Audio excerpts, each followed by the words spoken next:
오늘이 미래준비 세미나 뉴 노멀 더 넥스트라는 주제로 7월 6일과 9일 양일간에 걸쳐서 열리게 됩니다. 2만여 명의 성도님들이 이 설문에 참여해 주셔서 좋은 생각과 또 대안들을 잘 나누어 주셨습니다. 이것을 잘 분석한 자료들, 또 성도님들 가운데 각 삶의 현장에서 여러 어려움 속에 있고 그것을 극복하고 있는 성도님들의 삶을 나누는 자리가 되겠고, 또 여러 전문가들의 또 지혜를 얻는 시간이 될 겁니다. 그래서 본당에는 150여 명만 공동체에서 추천받은 분들이 참여하고, 또 줌이라는 앱을 통해서는 온라인으로 한 500여 명 참여하고, 그 밖에 분들은 교회 유튜브 채널을 통해서 자유롭게 시청하시게 되겠습니다. 이제 여름철을 맞이해서 또 하나의 프로젝트를 시작하게 되었습니다. 이것은 오늘 이렇게 전 성도들이 함께 참여하는 성경 필사 운동입니다. 에스라 프로젝트라는 이름을 붙였습니다.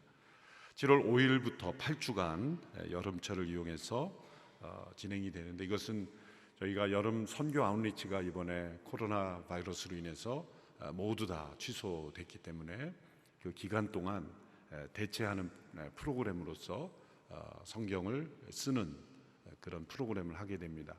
공동체별로 한 권씩을 씁니다.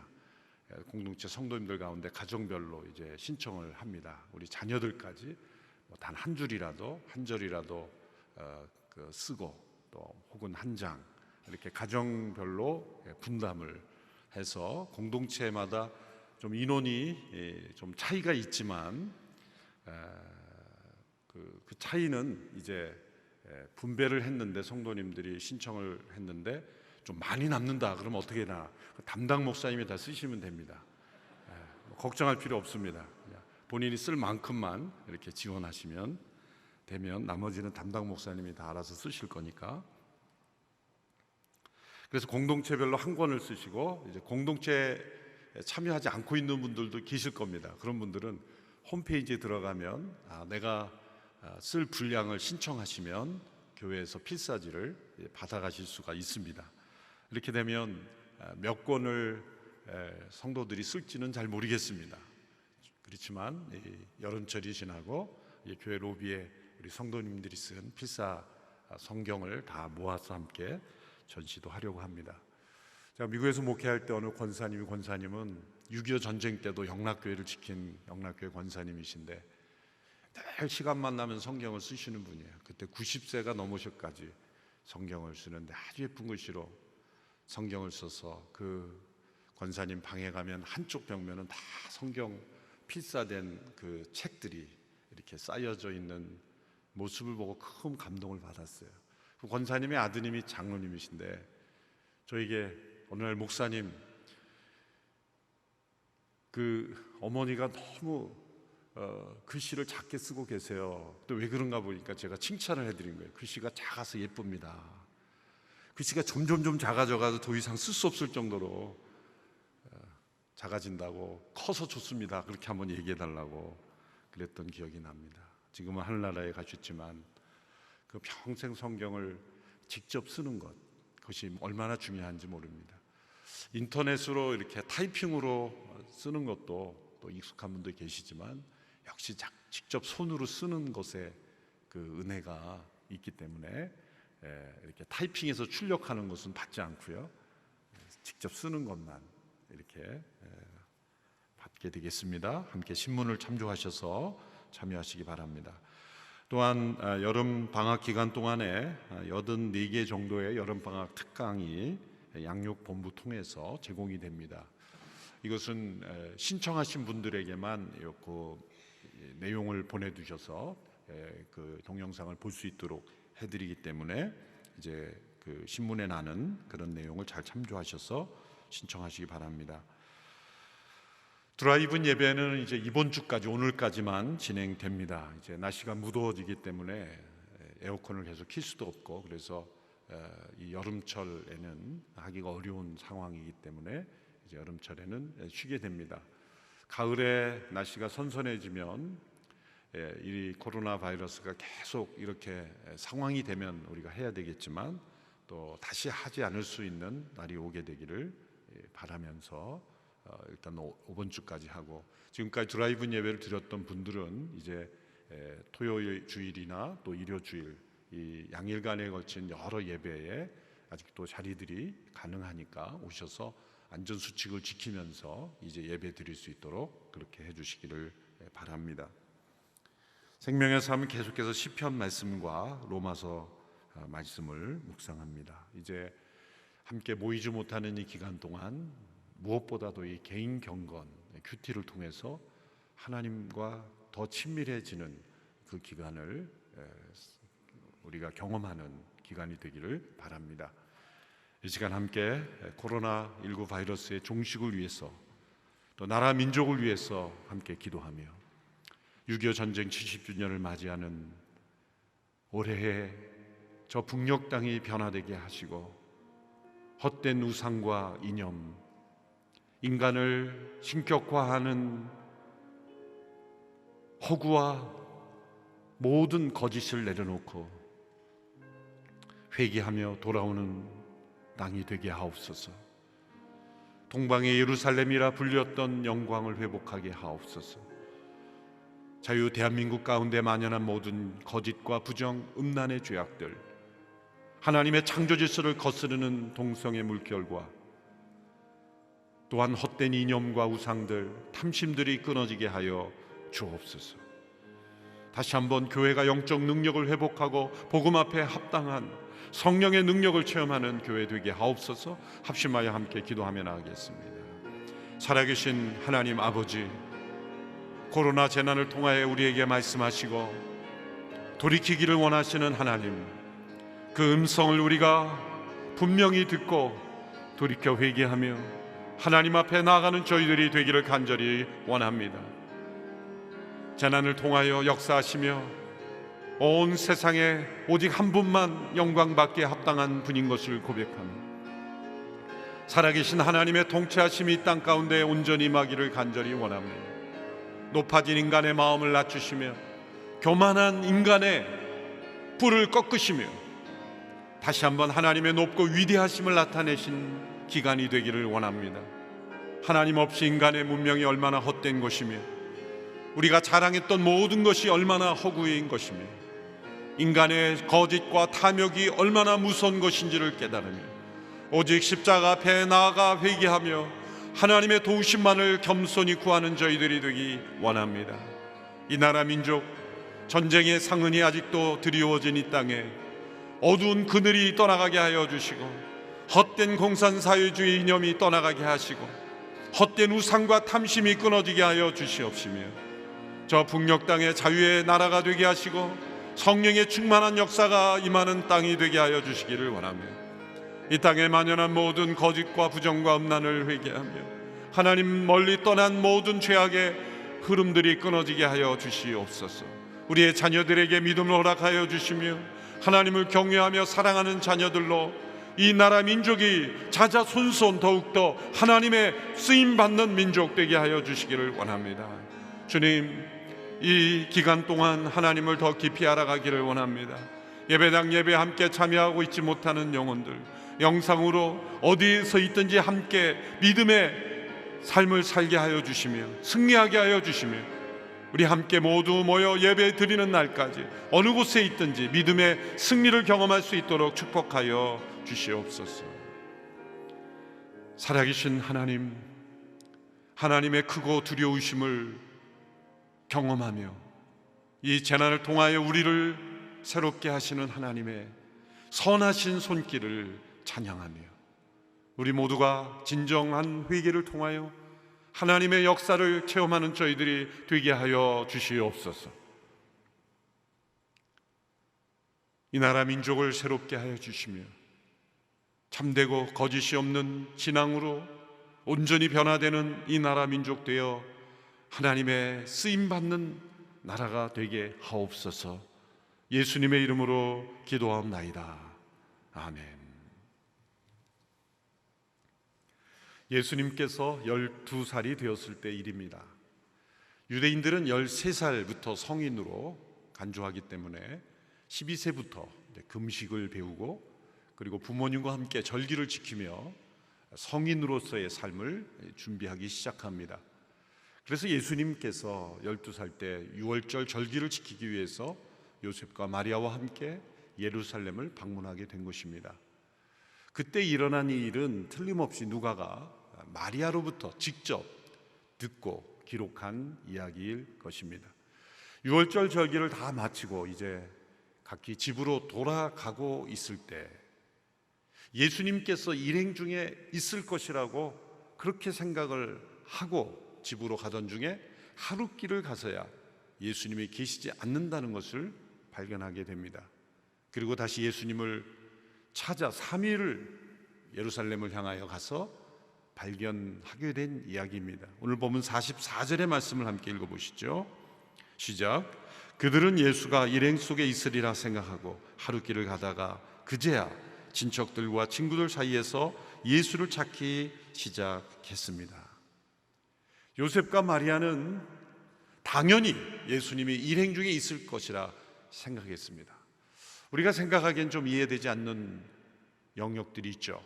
어떻게 아들이 12살 된 아들이 하루 길을 가는 동안 없는 것을 모를 수가 있는가? 그럼 밥도 따로 먹고 또 어디서 뭘 하는지 관심도 없었다는 얘기인가?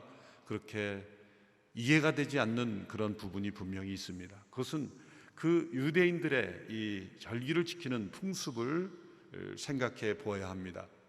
전 국가적인 절기이기 때문에 집에서 출발할 때는 가족 단위로 출발하지만 이제 가는 길에서 예루살렘으로 가는 길이 여러 고속도로가 나 있는 게 아니기 때문에 틀림없이 길을 가던 중에 큰 무리를 이루고 또 더 친척들, 더 그 떨어진 친척들도 만나고 또 동료들도 만나고 이렇게 많은 사람들을 만나며 예루살렘으로 향했기 때문에 예루살렘에 도착할 즈음에는 사막의 큰 대상의 무리들처럼 많은 사람들이 이렇게 무리지어서 가게 된 것이죠.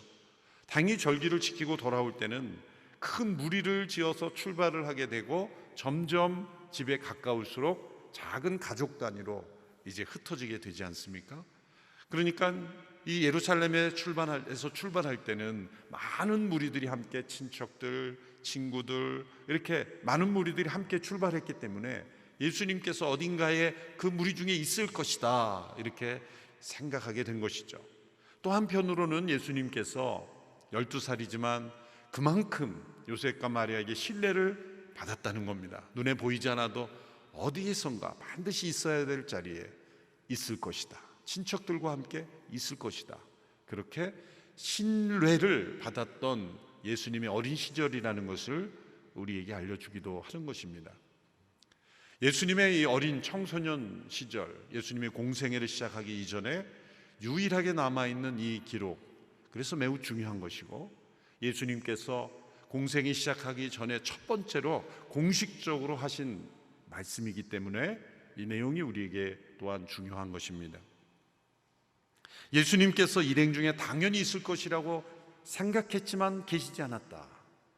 이것이 물리적으로 문자적으로는 당시에 육체적인 예수님이 계시지 않은 것이지만 오늘 우리에게 이것을 적용할 때 예수님의 임재에 대한 아주 중요한 교훈을 우리에게 주시는 겁니다.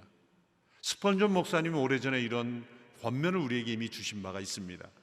예수님에 관한 것은 그 어떤 것도 당연한 것으로 추측해서는 안 된다. 이 말씀은 어떤 말씀입니까? 교회라는 간판만 붙인다고 예수님이 저절로 임재할 것이라 추측해서는 안 된다는 거죠. 예배에 단순히 참석한다고 해서 예수님이 임재하실 것이다, 그렇게 추측해서는 안 된다는 겁니다. 내 이름 뒤에 어떤 직책이나 직분이 붙는다고 해서 또 내가 어떤 봉사를 하고 있다고 해서 성대한 예배당과 풍성한 성경 지식이 나눠지고 있다고 해서 예수님께서 당연히 임재하실 것이라 추측해서는 안 된다는 것입니다. 예수님은 분명히 내가 너희와 함께 하시겠다는 약속을 주셨습니다. 마태복음 28장 마지막의 말씀이죠. 볼지어다 내가 세상 끝날까지 너희와 항상 함께 하리라 말씀하시는 그 대상, 그 너희는 누구입니까? 그것은 지상 명령의 마지막에 주신 너희입니다. 너희는 가서 모든 족속으로 제자를 삼아 아버지와 아들과 성령의 이름으로 세례를 주고 주님께서 가르쳐 지키게 하라고 하시는 그 모든 것을 지키고 또 전하고 지키게 하는 너희들, 곧 지상 명령에 순종하는 이들입니다. 내 마음속에 우상과 탐심으로 가득하고 예수님의 말씀과 하나님의 나라에 대해서는 전혀 관심이 없음에도 그저 정해진 규칙 또 어떤 율법주의적으로 몸만 왔다 갔다 해도 예수님이 무조건 함께 하신다는 약속은 주신 일이 없습니다. 우리의 마음과 삶 속에 그 예수님에 대한 진지한 태도와 점검과 또 그 임재에 대한 사모함과 하나님의 나라에 대한 관심, 지상 명령에 대한 순종, 바로 그러한 심령 속에 주님께서는 함께 하시는 것입니다. 우리가 당연하다고 추측해서는 안 된다는 겁니다. 그것은 내가 어떤 삶을 살든지 예수님이 당연히 나를 따라 임재하실 것이다 추측해서는 안 됩니다. 마치 요셉과 마리아가 우리가 집으로 돌아가고 있으니 예수님도 같이 돌아오고 있을 것이다 이렇게 당연하다고 생각했던 것이 문제인 것처럼 영적으로 우리에게는 내가 무엇을 하든지 주님께서는 나와 함께 하실 것이다 당연히 추측해서는 안 된다는 교훈을 주는 것입니다. 요셉과 마리아는 예수님을 일행 중에서 찾다가 3일이 지나서야 예루살렘에 돌아와서 성전 뜰에 계신 예수님을 찾게 되었습니다. 하루 길을 갔는데 왜 3일이 걸렸는가? 그것은 중간에 여러 곳을 찾아 시간을 보내다가 3배의 시간을 허비한 것으로 알 수가 있습니다. 46절 47절에 예수님을 발견합니다. 함께 읽겠습니다. 시작. 3일이 지나서야 그들은 성전들에서 예수를 찾게 됐습니다. 그는 선생들 가운데서 앉아서 이야기를 듣기도 하고 묻기도 하고 있었습니다. 예수의 말을 들은 사람들마다 그가 깨닫고 대답하는 것에 몹시 감탄했습니다. 예수님은 성전에서 율법 학자들과 대화를 나누고 있었습니다. 일종의 토론과도 같습니다. 묻기도 하고 대답하기도 하고 이 대화를 통한 학습입니다. 여기서 우리가 발견하는 것은 예수님께 성령으로 잉태되신 하나님의 아들로서 신비로운 기적에 이 세상에 임재하심으로 성육신하셨지만 예수님께서 가지신 모든 지식은 기적적인 한순간의 내용으로 세상에 오실 때부터 세상의 모든 경험을 다 탑재하고 오신 분이 아니라는 거죠. 율법의 모든 지식을 회당에 가지도 않고 이런 대화의 과정도 없었는데 그냥 세상에 태어나실 때부터 영아 때부터 율법의 지식으로 가득 찬 분이 아니라는 겁니다. 그럼 온전한 인간이 아니겠죠. 이 모든 인간이 겪는 한 가지만 빼고 그것은 죄죠. 죄만 빼고 예수님은 모든 어린 시절에 걷는 법도 배우셔야 됐고 한 걸음 한 걸음 내딛으시면서 때로는 걷다가 넘어지기도 하셨고 모든 유아들이 겪는 과정을 예수님은 다 겪으셨고 회당에 출석하며 배우셨고 그러나 죄가 없으셨기에 예수님의 배움의 능력은 말할 수 없는 하나님의 임재하심으로 충만한 능력으로 다른 사람과 비교할 수 없는 탁월함이 성령의 능력으로 역사된 것은 분명합니다. 그래서 12살 때 율법 학자들과 대화했습니다. 우리 어린 나이에도 수학 문제를 푸는 하나님께서 주신 자연적 은총으로 탁월한 아이들도 있지 않습니까? 죄가 있는 인간에게도 아주 어린 나이에도 탁월한 능력을 보였을 텐데 죄가 없으신 예수님의 그 심령과 지성에는 얼마나 큰 능력이 임했겠습니까?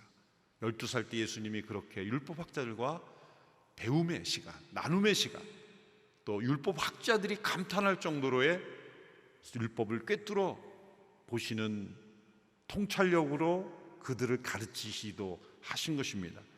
자, 이렇게 율법학자들과 대화를 나누고 있는 예수님을 발견했다면 예수님이 왜 요셉과 마리아에게 말하지 않고 이렇게 행동하고 계실까라는 질문이 생길 수 있습니다.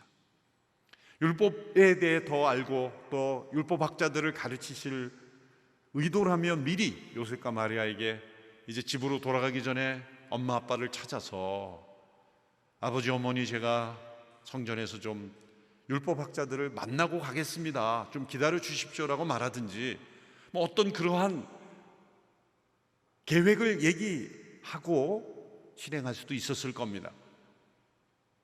또 혹은 일행들이 다 떠난 걸 알면 쫓아가서라도 말하고 다시 올 수도 있었을 겁니다. 그런데 예수님은 전혀 아무런 부모의 마음을 헤아리지 않는 그런 행동처럼 보이는 지금 행동을 하고 계신 것입니다. 요셉과 마리아가 그렇게 율법학자들과 대화하고 있는 예수님을 발견하고 이렇게 말했죠. 48절의 말씀입니다. 우리 같이 읽어볼까요? 시작. 그 부모는 예수를 보고 놀랐습니다. 그래서 그의 어머니가 말했습니다. 얘야, 왜 우리에게 이렇게 했느냐? 내 아버지와 내가 얼마나 걱정하며 찾았는지 모른다. 우리가 사실 점잖게 이 부분을 읽었지만 어떻게 읽어야 돼요? 그 어머니의 그 놀란 가슴에 3일을 아이를 못 찾았다고 생각해 보세요. 3일을. 오늘날처럼 핸드폰이 있는 시대도 아니고 뭐 경찰서에서 찾아두는 시대도 아니니 그 시대에 3일을 못 찾았다는 것은 아마 간담이 다 녹았을 거예요. 그러니 우리는 그냥 얘야 왜 우리에게 이렇게 했나 이렇게 읽을 수가 없는 거예요. 그러니까 어머니들 한번 읽어보세요. 흥분한 목소리로 막 그냥 얘야 그러면서 막 이건 완전 분노도 나고 막 그 안심에 터져 나오는 눈물에 내가 얼마나 걱정했는지 아니 그러면서 몇 대 때렸을 거야. 막 그냥 이렇게 몇 대 때리면서 막 그냥 막 터져 나오는 그 북받쳐 오는 그 불안이 사라지면서 안심이 오면서 또한 한편으로는 화가 나는 거죠. 나무라는 거죠. 왜 이렇게 우리에게 이랬느냐 그러면서 막 화가 나는 거죠. 제 아들이 4살 때 서빙고에서 성도들이 예배 전후에 많이 나오잖아요. 갑자기 없어진 거예요. 그러니까 4살, 그러니까 한국 나이로 4살이니까 아직 아주 어릴 때인데 이제 막 걷고 이제 조금 뛰어다닐 때인데 없어진 거예요. 성도들이 쏟아져 나오는데 한 30분인가요? 안 보이는 거예요. 그러니까 교회 안에서도 30분을 못 찾으니까 눈이 캄캄해지더라고요. 알고 보니까 어느 사무실에 가서 컴퓨터 갖고 놀고 있더라고요. 얼마나 화가 났는지 제가 전도사이니까 소리를 못 질렀지. 그냥 집어 던지고 싶더라고요. 그냥 찾아서 안심이 아니라 그냥 화가 나서 집어 던지고 싶은.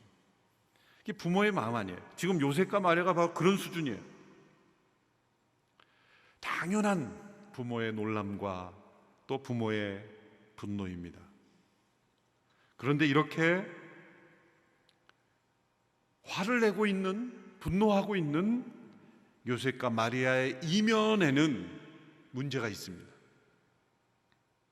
예수님이 누구신지 12년 동안 예수님을 양육하고 있는, 육신의 자녀로서 양육하고 있는 동안 점점 잊어가고 있었다는 겁니다. 요셉과 마리아는 예수님이 성령으로 잉태된 분임을 분명히 알고 있었습니다. 그런데 예수님은 또한 모든 인간이 겪는 발달 과정을 그대로 겪으신 분이에요. 예수님 메시아이기 때문에 1년 만에 성인처럼 키가 풀썩 크는 게 그렇게 점프하듯이 크신 분이 아니라는 거예요. 그럼 온전한 인간이 아니죠. 예수님은 날 때부터 태어나셔서 뛰어나신 분이 아니란 말이에요. 그러니까 모든 인간이 겪는 과정을 그대로 죄만 빼고 다 겪으셨기에 사람인 거죠. 똑같은 인간인 거예요. 그러니까 요셉과 마리아는 육신의 자녀로서 예수님을 점점 대해가고 있었다는 거예요. 그러나 한편으로 그가 어떤 분인지를 또한 잊어가고 있었다는 겁니다. 그래서 걱정하고 불안해하고 지금 분노하고 있는 겁니다. 바로 이런 모습이 우리의 모습입니다.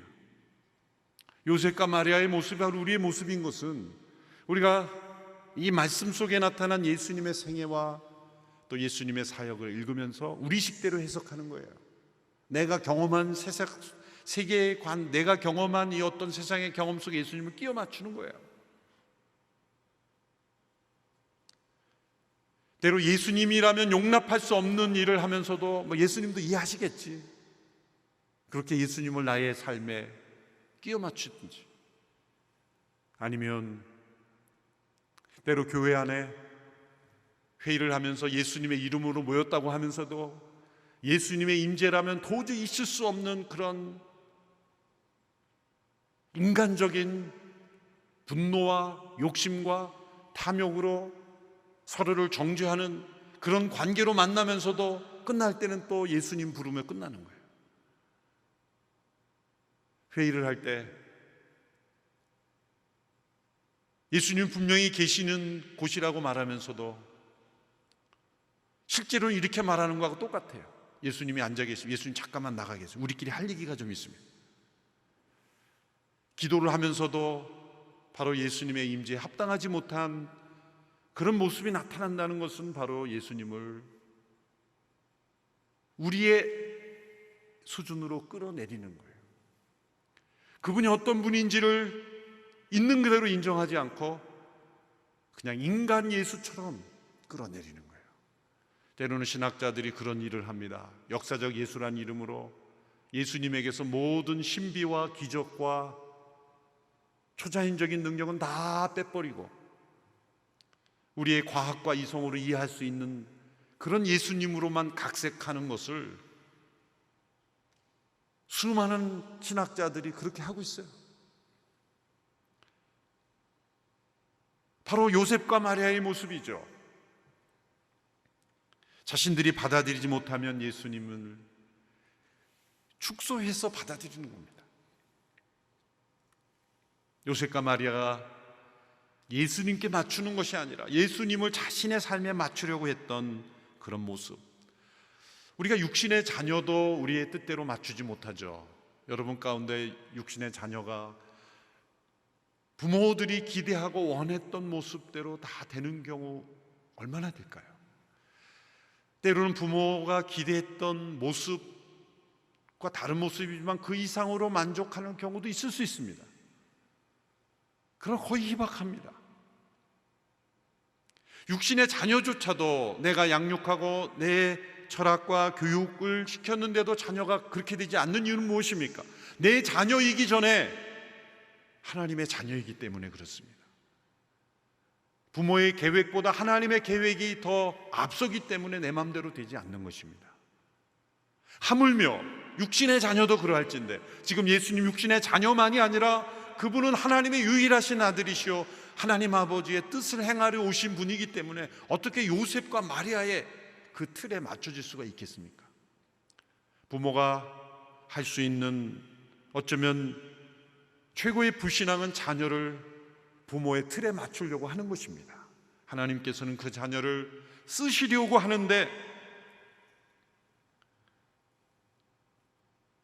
부모가 그 하나님의 뜻과 상관없이 육신의 틀에 그렇게 제한하려고 할 때 어긋나게 되는 것이죠.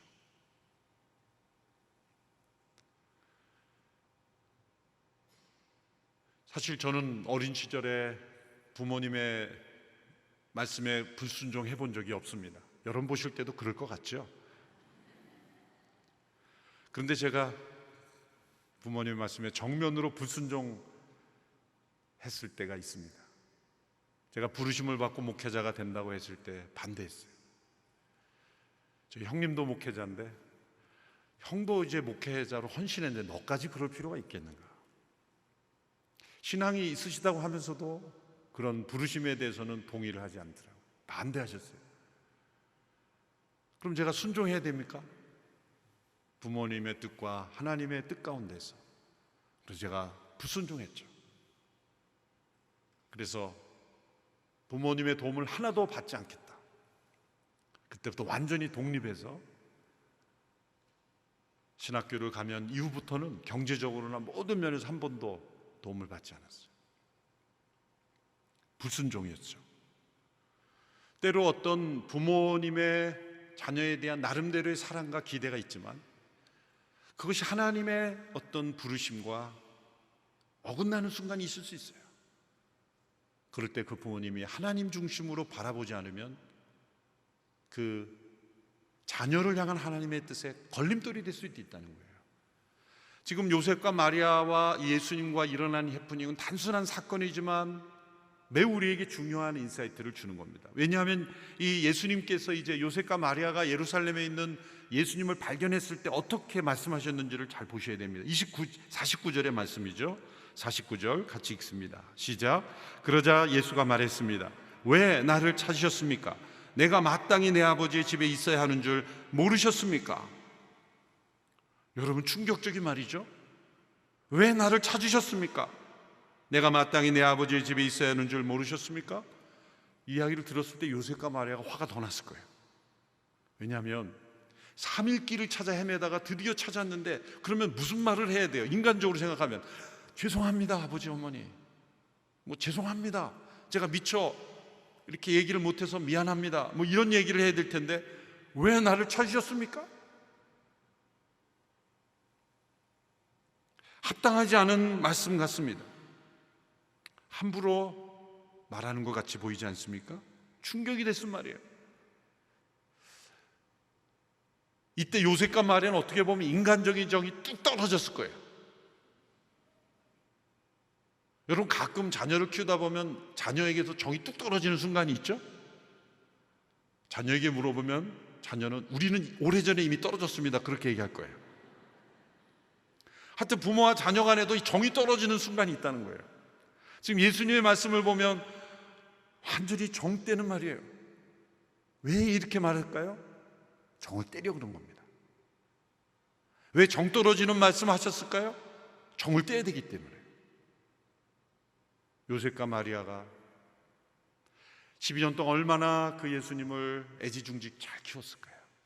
마리아가 얼마나 그 예수님을 품에 안고 젖을 먹이고 모유를 하고 그 사랑을 당한 12년 동안 그 부모의 그 마음을 보면은 이루 말할 수가 없죠. 그런데 그 예수님은 이제 얼마 후에는 고난받고 십자가를 지셔야 돼요. 여러분, 사랑하는 자녀가 십자가에 참혹하게 죽임당하는 것을 감당할 사람이 있을까요? 병으로 자녀가 먼저 죽어도 그 부모는 평생 그걸 지울 수 없어요. 그런데 무고하게 고난받고 십자가에 죽는 죽음을 담당하는 것을 부모가 봐야만 한다면, 특별히 마리아에게 있어서 요셉은 예수님이 이후에 젊었을 때 먼저 돌아가신 것처럼 보입니다. 그럼 마리아에게 이것을 어떻게 감당할까요? 예수님은 이때 12살 때를 기점으로 해서 작심하고 정을 떼시는 거예요. 인간적인 정을 계속 갖고 있으면 엄청난 흉격을 받기에, 그것을 감당할 수 있게 해서 올바른 예수님이 누군지를 알려주시는 거예요. 그렇다고 예수님이 불순종이라는 어떤 불순종하는 반항하는 청소년 시기에 그러한 행동했을까요? 그렇지 않다는 증거가 51절 52절에 나오죠. 51절 52절에 어떤 내용이 나옵니까? 예수님께서 이 사건 이후에 나사렛에 내려가 순종하셨어요. 그리고 자라가면서 하나님과 사랑으로부터 사랑을 받았다는 거예요. 이 순종하는 예수님의 모습, 사랑받는 예수님의 모습을 보면 이것이 어떤 청소년의 반항기에서 나온 불순종과 부모에게 대항하는 태도가 아니라는 겁니다. 이것은 매우 의도적이고 지금 요셉과 마리아를 가르치시는 겁니다. 부모이지만 때로 자녀의 신앙이 더 성숙하면 부모님을 가르쳐야 될 때가 있죠. 인생의 경험은 더 많으시지만 영적인 깊이는 자녀가 더 많을 때가 있어요. 저도 가끔 저희 딸에게 가르침을 받습니다. 주일 전에 물론 설교 준비를 다 해놓고 이제 뉴스를 좀 보면 조금 오래 보는 것 같으면 딸이 그렇게 말해요. 아빠 내일 설교하셔야 되는데 그렇게 뉴스 오래 봐야 영성에 별로 좋지 않을 것 같은데. 알겠습니다. 그러고 바로 자녀에게 신앙의 것을 도전을 받을 수도 있는 거예요. 예수님은 순종적인 분이셨지만 이 요셉과 마리아가 지금 인간적인 정의, 하나님의 뜻과 예수님이 어떤 분인지에 대한 것보다 더 앞설 때 그것을 바로 잡아주시는 거예요. 우리의 신앙적인 공동체 가운데 예수님의 임재를 경험하지 못하는 가장 큰 장애물이 뭔지 아십니까? 다툼과 분열, 그거는 말할 것도 없고, 인간적인 좋은 관계가 예수님의 임재를 가릴 수 있어요. 아니, 좋은 관계이죠. 그런데 인간적인 정으로만 끈끈하게 이렇게 엮여 있는 관계 속에 예수님의 임재가 안 보일 수 있어요.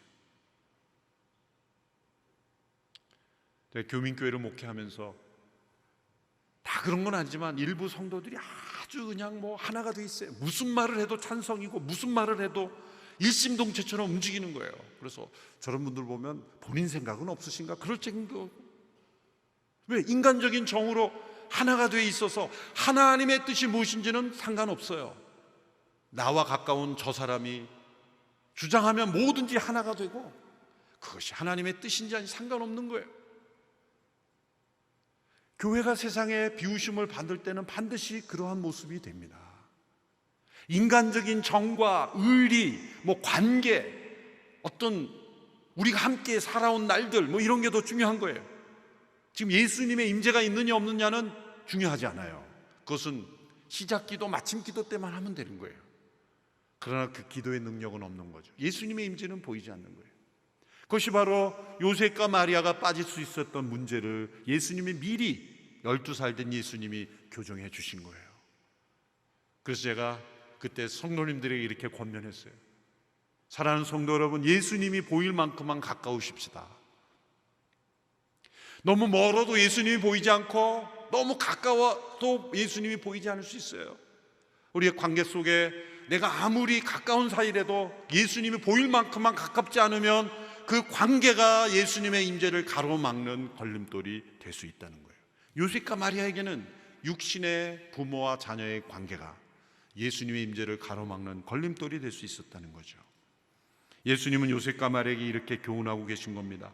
지금 당신들이 찾고 있는 예수는 혹시 육신의 자녀 예수를 찾고 있는 건 아니겠습니까? 당신들은 지금 어디에서 예수를 찾고 있는 겁니까? 도전하고 있는 겁니다. 우리는 어디에서 예수님을 찾고 있습니까? 인간관계에서입니까? 어떤 교회 활동에서입니까? 나의 성취에서입니까? 내가 인정받는 것에서입니까? 예수님의 임재가 있을 수 없는 곳에서, 없는 공동체에서 예수님의 임재를 찾는 것만큼 모순이 없습니다. 어디에서 예수님을 찾고 있습니까? 그렇게 요셉과 마리아에게 교훈하고 계신 겁니다.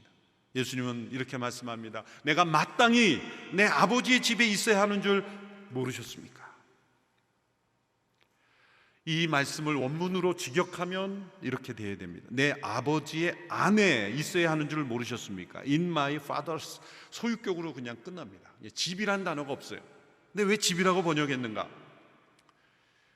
소유격을 할 때는 그 다음에 여러 가지의 룸이 생기는 거죠. 괄호 안에 여러 가지가 대입될 수 있는 겁니다. 근데 집이라고 하는 것이 가장 일반적으로 받아들일 수 있는 것, 지금 요셉과 마리아가 예수님이 어디 있는가를 찾았기 때문에 내가 내 아버지의 집에 있어야 하는 줄 알지 못했습니까? 라고 번역이 합당한 거예요. 그러나 킹제임스 번역 같은 신뢰할 만한 번역도 일이라고 번역을 했어요. 그것은 합당한 것은 집도 되고 일도 되고 사람들도 되고 것들도 되고 다 되는 거예요. 그런 풍성한 의미, 아버지 안에 있는 모든 것들, 예수님은 아버지 안에 계셨고 아버지의 뜻 가운데 계셨고 아버지의 일을 하고 계셨고 아버지의 뜻이 이루어지고 아버지의 나라가 이 땅에 이루어지는 삶에 지금 살고 계신 거예요. 12살이지만. 그래서 이 아버지 안에 있어야 되는지 알지 못합니까? 우리가 어디서 예수님의 임재를 경험할 수 있습니까? 우리의 초점이 아버지의 나라, 아버지의 뜻, 아버지의 집. 아버지 집은 어디에 있습니까? 예배당입니까? 사도 바울의 서신을 통해서 성령이 임하시는 우리의 심령, 우리가 거룩한 성령 안에 있을 때 우리가 아버지의 집이 되는 거예요. 교회가 성령 안에 있을 때 성전이 되는 겁니다. 성도들이 곧 성전이 되는 겁니다. 예수님은 아버지의 집에 계시기에 우리도 아버지의 집을 향할 때 우리는 그 예수님을 발견할 수 있습니다. 예수님을 사람들 사이에서, 또 어떤 예배당 건물에서, 나의 어떤 활동에서 찾고자 한다면 찾을 수 없을 겁니다. 그러나 아버지 안에서 우리는 예수님을 만날 수가 있습니다. 일행 중에 당연히 있을 거라고 착각하고 추측했던 요셉과 마리아가 빠졌던 이 신앙의 모순이 우리에게 없어야 합니다. 예수님은 내가 무엇을 하든지 당연히 임재하지 않습니다. 예수님은 나에게 맞추시는 분이 아니라 내가 아버지께 맞출 때, 아버지 안에, 그 뜻 안에 그분이 원하시는 일, 그것이 지상명령이죠. 모든 족속으로 제자를 삼고 주께서 말씀하신 것을 가르쳐 지키게 하는 그 일에, 아버지의 일에, 아버지의 집에 머물러 있을 때 놀랍게도 우리는 예수님을 그곳에서 임재를 경험하게 될 것입니다. 기도하겠습니다. 살아계신 아버지 하나님, 예수님을 육신으로만 알고 나의 육신적인 생활 가운데 예수님을 맞추려고 했던 어리석음을 범하지 않게 하여 주시옵소서. 참되신 하나님 아버지의 집에 거하기를 원하며 그 뜻에, 그 일에, 그 나라에 머무는 저희들이 되어 주님께서 내 안에, 내가 주님 안에 거하는 연합의 삶을 날마다 체험하는 저희들이 되게 하여 주옵소서. 예수님의 이름으로 기도하옵나이다. 아멘.